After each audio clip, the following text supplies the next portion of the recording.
શું તમે વધેલી ચરબી કે કોલેસ્ટ્રોલથી પરેશાન છો? તો આજની રેસીપી તમારા માટે છે. આ વિડીયોને ખાસ એન્ડ સુધી જોજો.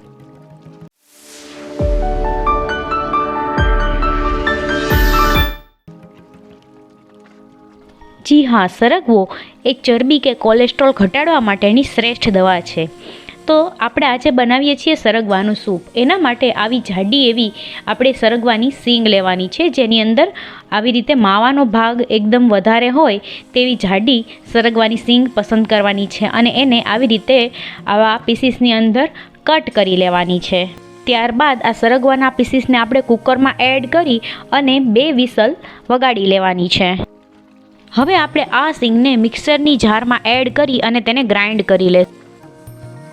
ગ્રાઇન્ડ કર્યા બાદ આ પલ્પને આપણે વ્યવસ્થિત રીતે ગાળી લેવાનો છે, જેથી તેમાં રહેલા રેસા છે તે નીકળી જાય અને પલ્પ છે એ અલગ થઈ જાય.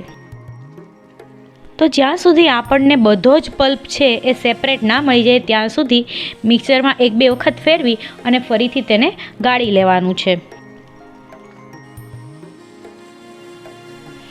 તો આ સરગવાની સીંગનો પલ્પ છે એ આપણી પાસે તૈયાર છે. હવે એક તવીમાં અડધી ચમચી જેટલું આપણે ઘી મૂકીશું. ઘીનો આપણે જીરુંથી વઘાર કરી લેશું. વઘાર થઈ જાય એટલે આપણે તેમાં આદુ અને લસણની થોડી એવી પેસ્ટ એડ કરીશું. બહુ માઇલ્ડ એવો ટેસ્ટ આપણે ક્રિએટ કરવાનો છે, એટલે થોડી અડધી ચમચી જેટલી આપણે આદુ લસણની પેસ્ટ એડ કરીશું અને તેની સાથે ઝીણી સમારેલી લીલી ડુંગળી અથવા લીલી ના હોય તો સૂકી ડુંગળી પણ તમે વાપરી શકો છો અને એને પ્રોપર સોતે કરી લેવાનું છે.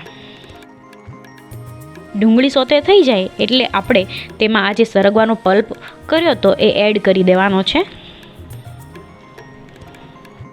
તેમાં આપણે મરી પાવડર અને મીઠું એડ કરીશું. આ સૂપમાં તમને જો પસંદ હોય તો તમે થોડું લીંબુનો રસ પણ એડ કરી શકો છો. કોથમીર અથવા ફુદીનાનો યુઝ પણ તમે તમારા ટેસ્ટ પ્રમાણે આમાં કરી શકો છો. તો આ સૂપમાં એક વખત ઉકાળો આવી જાય ત્યારબાદ આપણો ફ્લેમ છે તેને ધીમી કરી દેવાની છે અને લો ફ્લેમ ઉપર જ આપણે તેને 2 મિનિટ માટે ઉકળવા દેવાનો છે. અને બસ આ સૂપને આપણે ગરમા ગરમ જ સર્વ કરી અને એન્જોય કરવાનો છે. તો તૈયાર છે હેલ્ધી અને ટેસ્ટી એવો સરગવાનો સૂપ.